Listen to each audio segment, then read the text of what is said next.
My name is Professor Georgina Gethin. I'm currently the editor of Journal of Wound Management, the official journal of UMA. So here are some tips and tricks to prepare for an oral poster or oral presentation.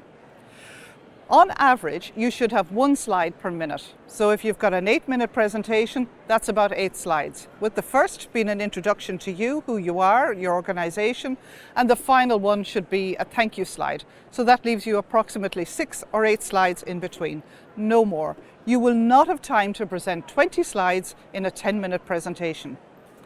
Check the content of your slides. What are the key messages that you want people to take away from this presentation?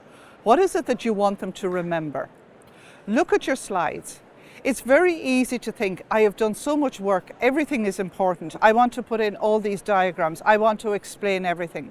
But if you have all of that content in the slides, you cannot possibly deal with all of it, and you end up gliding over it, passing over slides, and people are left wondering, why was that there to start with? So look at your content very, very carefully and think about it as selling a message to the audience. If you've got a 3-minute poster slide, make sure you time it in advance. The same when you have an oral presentation. If they say you have 8 minutes to present and 2 minutes for questions, that's what they mean.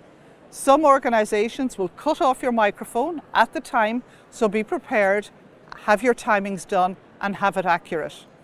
Finally, you want people to go away with a message from what you have done. So you should conclude. A conclusion is not a summary. It's not a reiteration of the results. It is simply, what can I conclude? So keep an eye on that. Read the guidelines very carefully. Make sure you adhere to the format.